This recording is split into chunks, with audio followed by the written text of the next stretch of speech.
Hey, everybody, and welcome back to the DLF Trade Show on the DLF YouTube channel. And I don't know why I chose to emphasize the last word in each of those, but it felt exhilarating. I liked it. I'm not going to do it again because I hated it, but I loved it.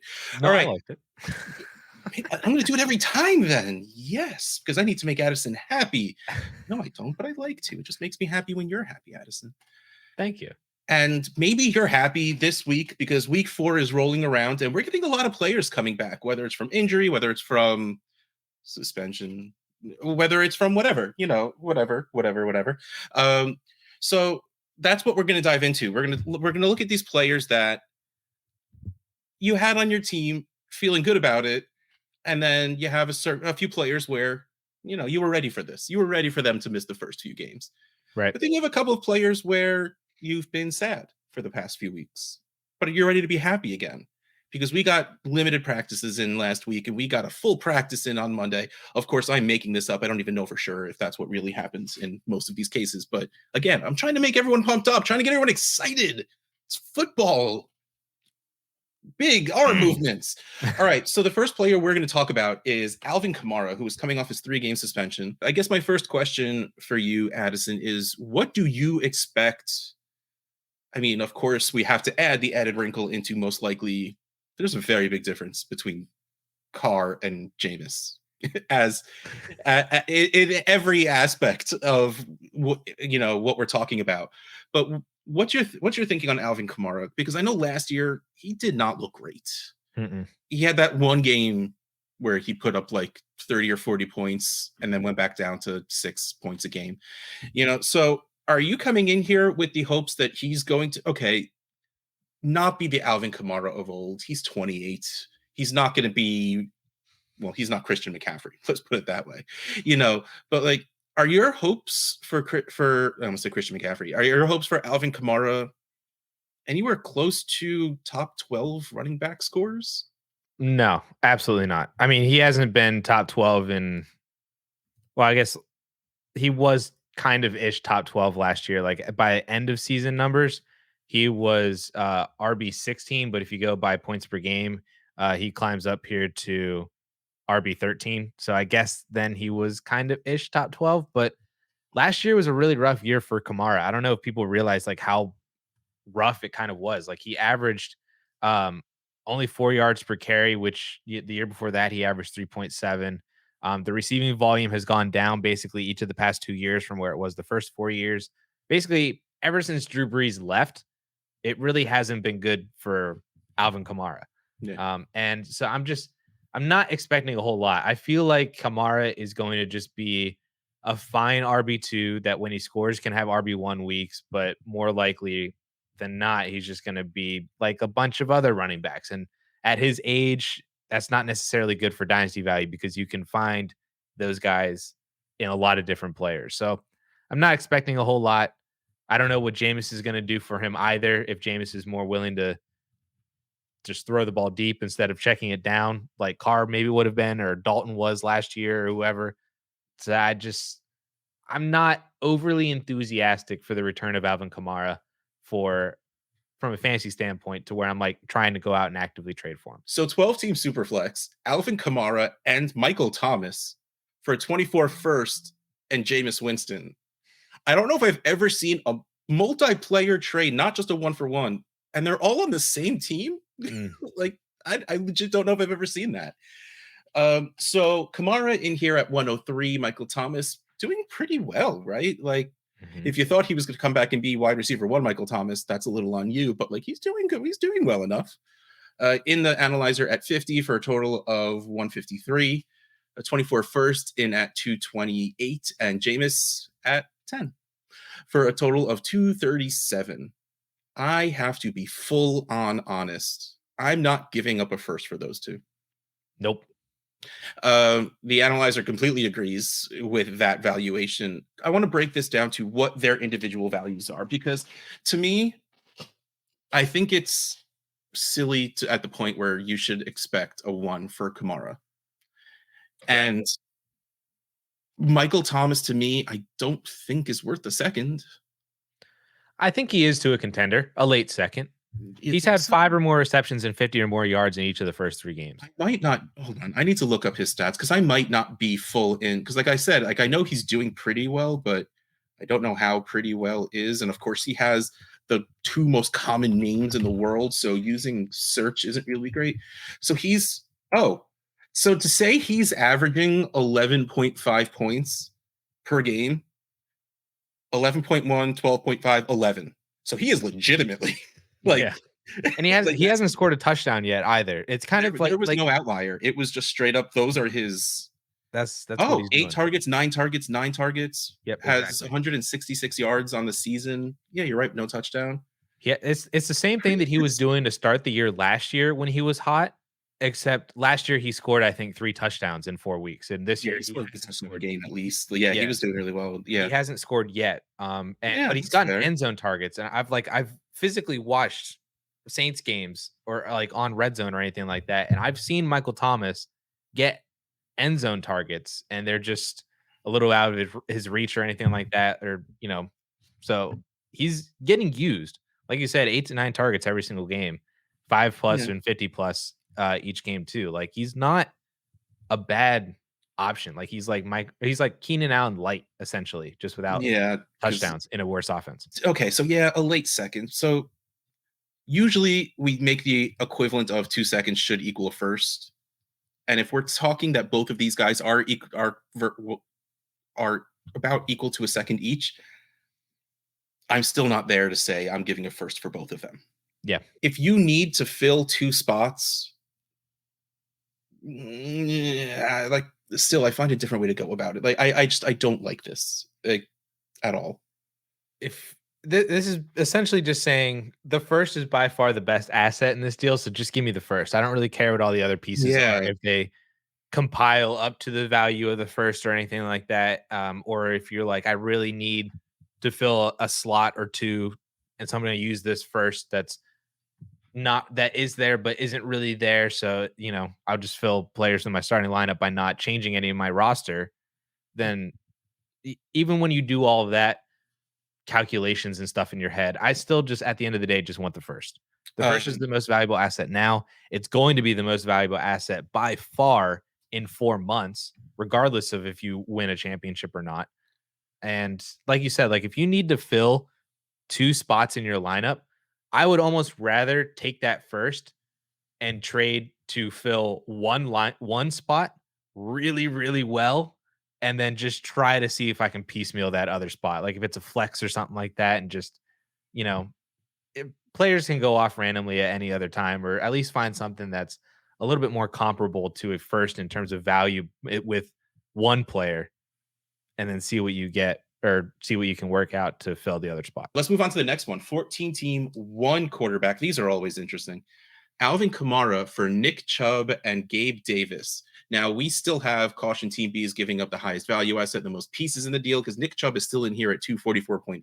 Apparently, there's been good news, and his knee is not as destroyed as we thought it was, It was just the MCL. which is ridiculous.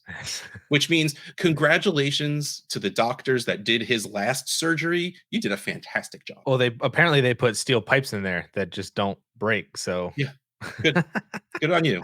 I mean, straight he's Wolverine at this point, like straight up adamantium in his body. He's still going to be a 28-year-old coming off of a major knee injury. His value isn't as low as maybe it was last week before we knew that, but I still don't want to do this. Like Nick Chubb and Gabe Davis, I get it. You never really feel great starting Gabe Davis, but I do still, if you have to start 10 or 11 players, I still love having Gabe Davis as my last player in there because he can catch a 63-yard touchdown out of nowhere. And then some games, 2 more touchdowns for no reason whatsoever. Like we've seen that multiple times throughout his, pretty short career, but we've seen it. This really comes down to, it looks like there are other people who believe the upside of Kamara is just bigger than I think it is. And right. I'm guessing what we think it is, but you didn't say what you thought about this trade yet, so I didn't want to. You're fine taking the words out of my mouth, but I didn't want to put them into yours. Like I'm cool moving Chubb and Davis because again, I would rather not. Like I would rather have someone overall better than Davis in my lineup, but I don't dislike. Like we said before, like Addison said before, if you can turn that first into one player and then throw Gabe Davis in your last spot, I think that's better than going for Kamara and Michael Thomas. So, like, again, if this were someone different than Kamara that I thought had better upside in my lineup, I'd feel better about it. And of course, we can't use the analyzer numbers in a Nick Chubb trade. So, like, there's no real point in going over that. But I can say Kamara's 162.7 and Gabe Davis is 122.2. Right. And that's essentially where I'm at. Like, I feel like they are closer than I think a lot of people would either admit that they are or realize that they actually are. Like for Dynasty, right? Yeah. I wouldn't be surprised if we look from week 4 on at the end of the season that Gabe Davis outscored Alvin Kamara. Would not be surprised at all. It'll probably be uglier, but overall points, yeah, I'm with you. Yeah, yeah, it'll be a massive roller coaster, like Yeah. 30 points 1 week, 3 points the next, and Yeah. Kamara will just be like, 8, 16 and 8, 12. 12, 8, 8, 23, 8, Yeah. 4, 17, 17. Yeah. But yeah, I like to me, Gabe Davis and Alvin Kamara are pretty similar already. And if like one way that you could look at it in terms of like a dynasty test is if both of these players put up 1,000-yard seasons and scored 7 touchdowns, which one of them's value is going up at the end of the year? Only one of them's value is going up at the end of the year. It's Gabe Davis. Kamara, given his age and the fact that he's a running back, it doesn't matter. Yeah, the season he would have to finish as Christian McCaffrey for his value to go up, I think. Like, and the thing is, Christian McCaffrey's value is still going to go down. Right. Exactly. So yeah, so you get Gabe Davis, you hold on to Nick Chubb, throw him into your IR spot or whatever, and just hope and pray that all goes well with his recovery and give me Gabe Davis and Nick Chubb. But let's move on to someone who has a little bit more upside that we've seen, at least. Christian Watson is supposed to be coming back. He was the one I was talking about before, where he practiced limited last week, and I believe I saw that he practiced in full on Monday. I think I did see that as well too. I saw a FLA notification that said that's the plan for him to return. They play Yeah, I unfortunately tonight if you're watching this on Thursday. Yeah, click so many buttons when I'm looking at fantasy football that things sort of mesh into one giant ball of information. But I believe that. But like, so it, and he and Aaron Jones were both on the field before the game this weekend, and I don't even know if they really were hoping to play, but at least that's what the blurbs were saying. So I really do feel like they're both coming back in, and with Jordan Love playing better than we thought he would, at least. It's really interesting to see what Christian Watson will be coming into this offense.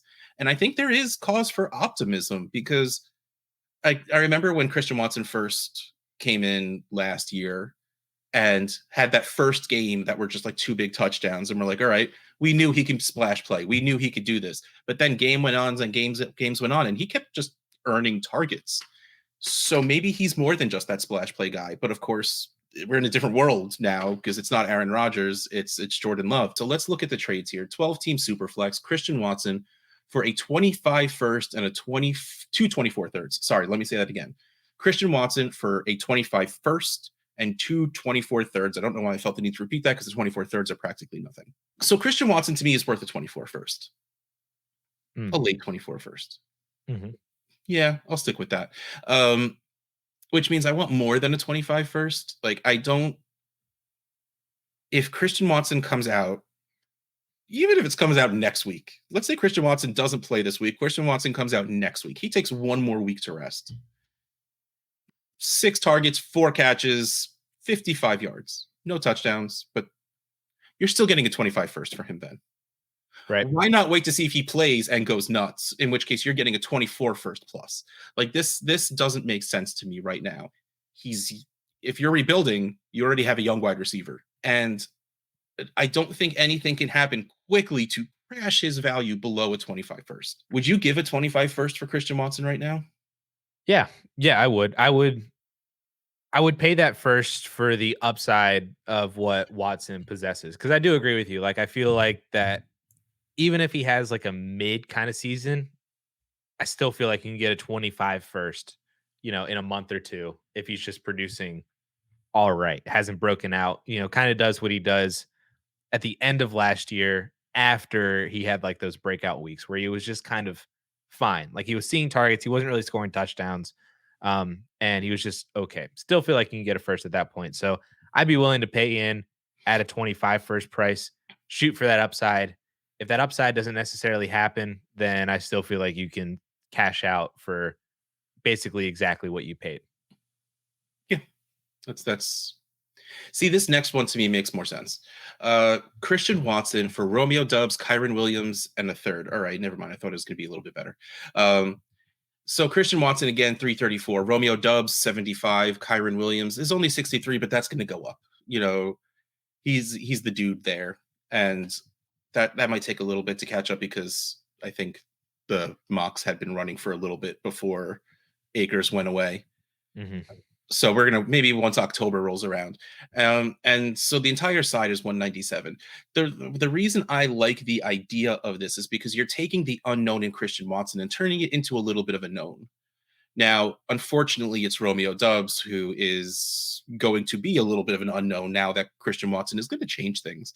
Now, Romeo Dubs has been able to earn a lot of targets, which means he's good. You have these players like Dubs, like Kyron, that are putting points up, maybe not completely consistently. Condense that into one player with upside of putting up points that both of these guys are putting up together. So I like the idea of this move in both directions. The way it executed, I like it much more in going to get Christian Watson than I do breaking down Watson. But like, it's literally just changing Dubs out for, man, even like, let's go back to Jerry Jeudy because his value even dropped a little bit. Even though he's playing, he caught a touchdown. So, but still, like that area of player, like this is very close to being good for me. But I like the idea. I do agree. I like this a lot from going to get Christian Watson because it's basically everything that you just nicely laid out is everything exactly is how I feel on this one as well. And I was trying to go through and try to find players that we could swap Romeo Dobbs out for that would make this make sense to get like what seems like a 1-year rental asset in Kyron, who is probably going to be fine as a mid to high end RB2 because he's getting 100% of the running back touches every single week. I was trying to identify who that wide receiver would be. And I was trying to look down in like the Romeo Dobbs range where he was before the season and players that have gained value. You get to guys like Tank Dell is down in there. I don't know. I still don't know if that's enough. Like Dell's upside seems like it could get to a Christian Watson, but they're different players and different sizes. I think I forgot who it was, but someone replied to something Matt Harmon said and said Tank Dell is the Smokey Brown we've always wanted. Oh, there you go. Because Matt Harmon was big on John Brown with reception, perception, all that, and I bought in on that so fast. I loved John Brown. But then other wide receivers you get to like in that range was like Jacoby Myers, and that I feel like he's a nicer asset than Romeo Dobbs, but it still just feels flatter. Like he doesn't have a lot of upside going on. Rashee Rice, tons of upside, but when does that actually like you might as well just hold on to Christian Watson? Yeah, the floor is 0. Exactly. You get Jaden Reed, the other Packers wide receiver, which again I feel like it just is similar to Dobbs. Like just, with Dobbs, yeah. So then I got all the way up to guys like we're looking in like the Christian Kirk, Hollywood Brown, the Jerry Jeudy range that you were in as well. If you find the right person in your league with Watson, that can probably still happen. Like that level of player. Amari or Godwin as aging assets to kind of shed off of that are still. I have sent out so many offers for Amari Cooper on teams I'm competing that I don't have him on. Like I am just, before the season I was in on Cooper, and now I'm just like, all right, all in, let's go. Maybe Michael Pittman. I don't know if people realize how good he's been producing.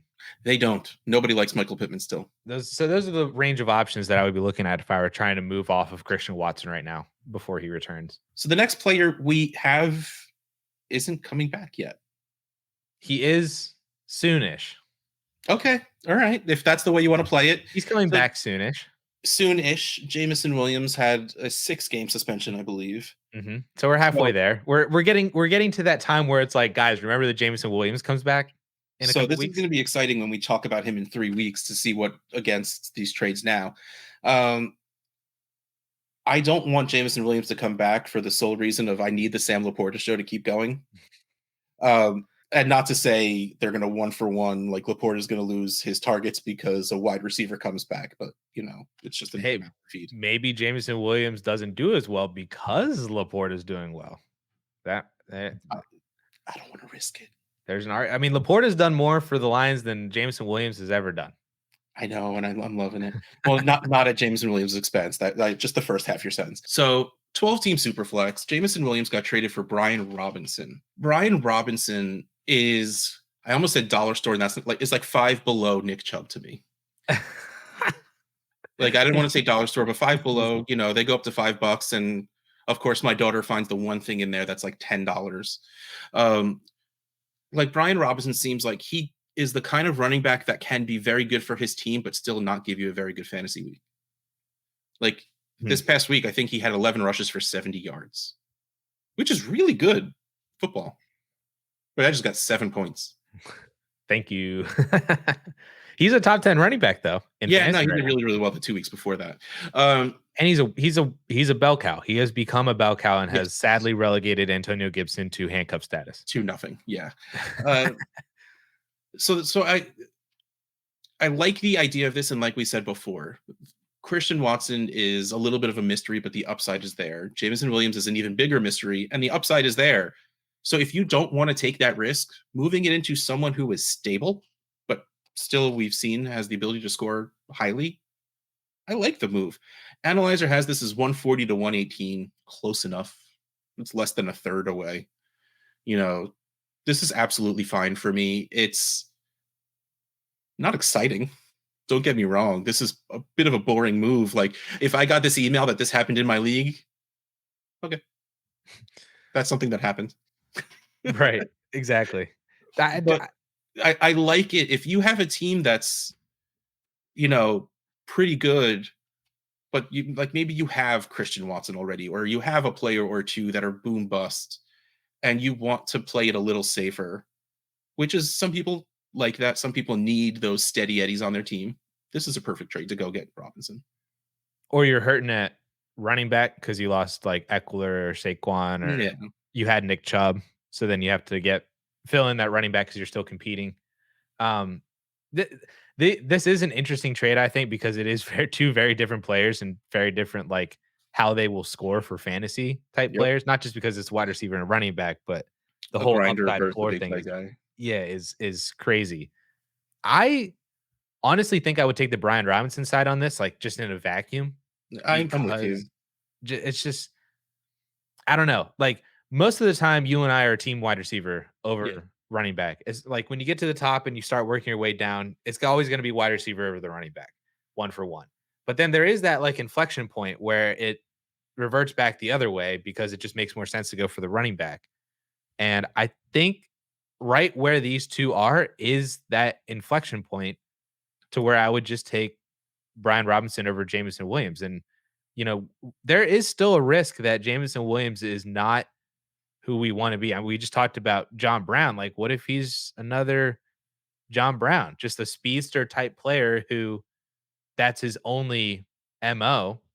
Yeah. And we've seen a bunch of those kind of players in the NFL not succeed for fantasy because they didn't really succeed in the NFL because they're just one trick ponies. Like, I agree with what you're saying is where you're in the spot at wide receiver where it runs the risk of falling into that giant glob of high-end wide receiver 3, low-end wide receiver 2, and maybe you get a spike week out of them. Mm-hmm. But if you can get a workhorse running back, even if it's a low-level workhorse like Brian Robinson, Kyren Williams, I think that's when you're right. It switches over to running back because especially with the way we build teams most of the times, which goes completely against how we built our Watcher League team, which I hate looking at, except for when we put up like 190 points. Except the fact that we're winning.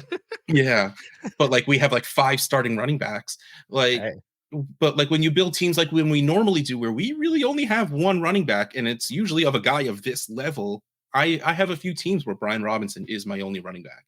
And I feel better now than I did 3 weeks ago coming into the season, but like, that's fine. I'm absolutely for that. And if it takes this move to get it, completely fine.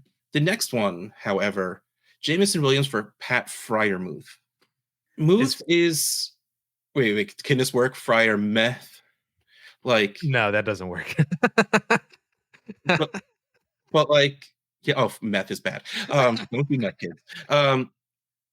Like Fryermuth is just so like his rookie season, he came out, he started doing really well, and it gave us hope that he would get better. And like Muth never took a step up, and that offense got worse. So if I'm moving out on uncertainty like Jameson Williams, I want more certainty. I want a better floor.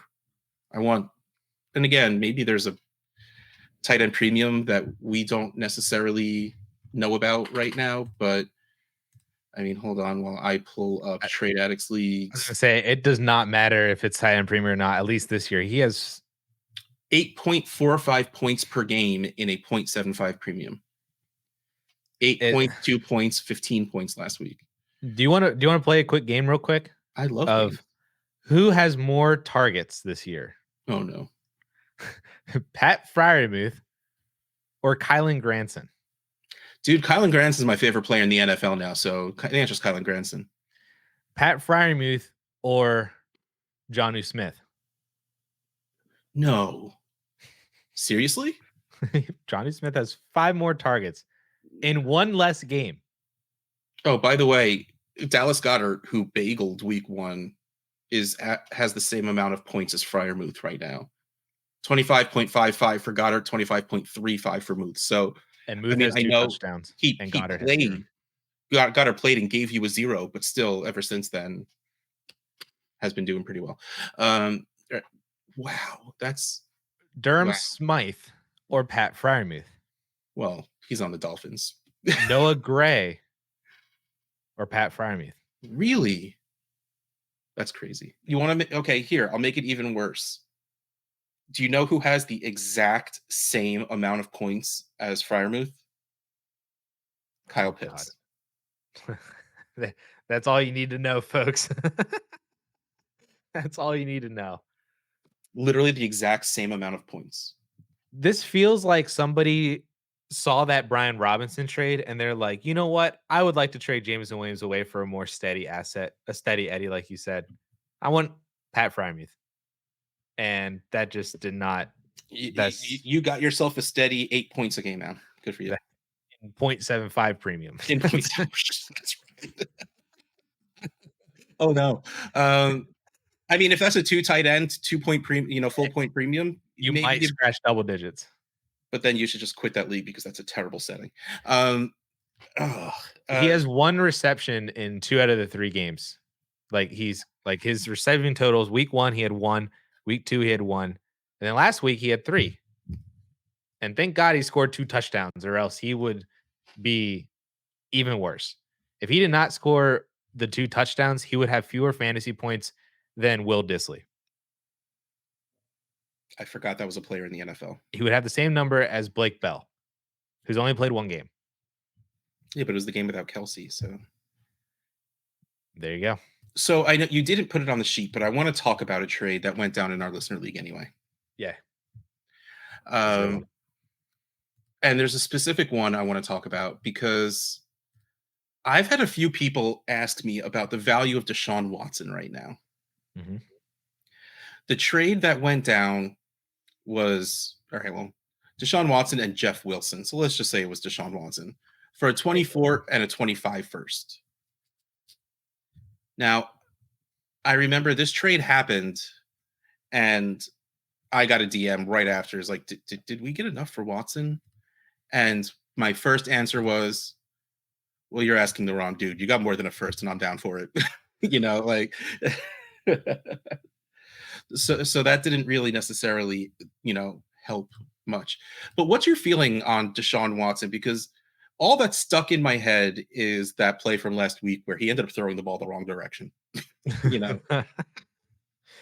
I mean, that's a great question. So I just threw that into the analyzer while you were reading it off, and it is 550 on the Deshaun Watson side. Watson himself is 540, so that shows you what Jeff Wilson is. It's just Deshaun Watson, yeah. And both firsts are 590. So the 24 first is 350, the 25 first is 240. So that's even. Pretty much even. And I think I agree with this. I'm kind of at the point where I'm done with the Deshaun Watson experiment of just like hoping that he would return to Texans Deshaun Watson form. And you would think in an offense now that doesn't have Nick Chubb that it would force him to be better or at least have more volume that then his numbers would look better for fantasy. But They don't that care. just at least one game in, that really hasn't been the case. I mean, he was better in week 3 than he was in week 1 and 2, but it's nothing really to write home about to where if you just take 2 first for him, I mean, I don't think that that's a bad trade. I think if I was trying to sell Watson, I would still like to go for 224 firsts, but Of two course. two firsts over the next 2 years, one each year. I still think is good value for Watson, especially if you have your QB3 is like a top 24 guy, Mhm. in Superflex, then I think that that definitely works out. Then you can try to fill that gap and get another I mean, top even if 24. you're competing, you take that first and go send it for Goff and just go keep There you winning. go. But another reason I wanted to talk about this was someone no, it was a question on the trade addicts. Someone asked, what do you have to put on top of Deshaun Watson to get CJ Stroud? The person is asking for a 25 first.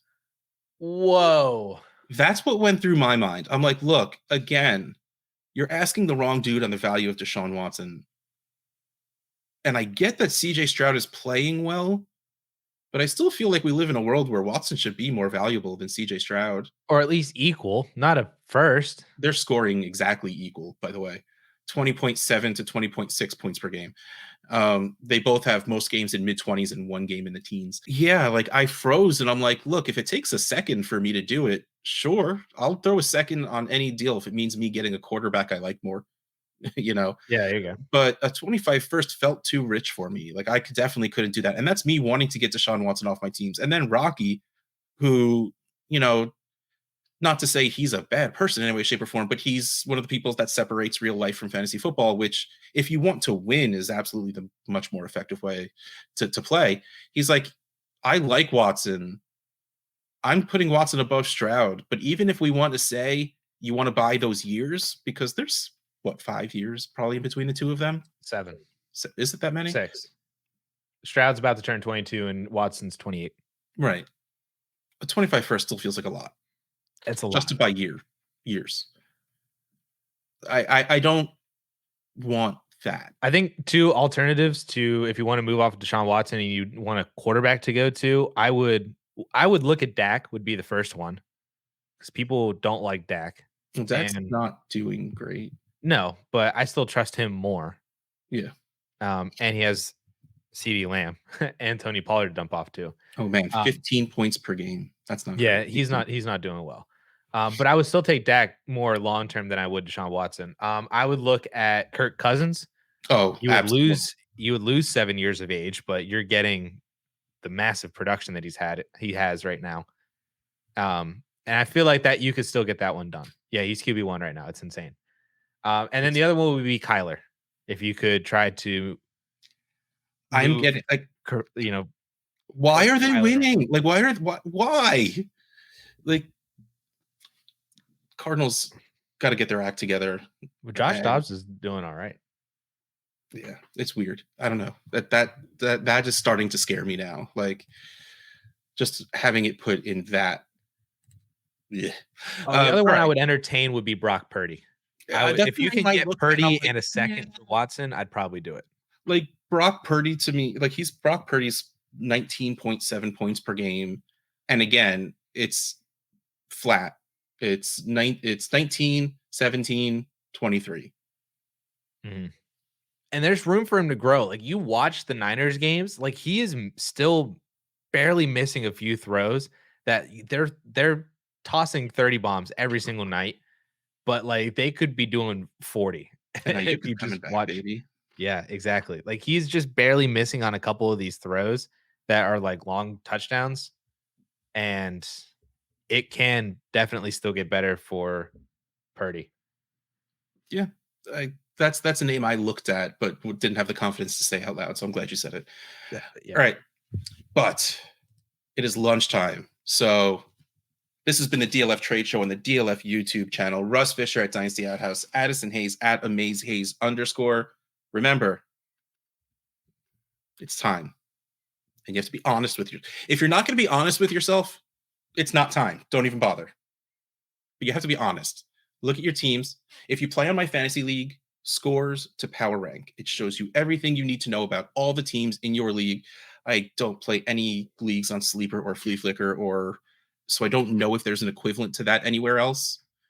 I hope there is because it's very helpful information. So go see what you're doing and then figure it all out. Make some trades. Maybe we'll talk about them. Who knows? Hey, maybe. But on that note, catch you next time.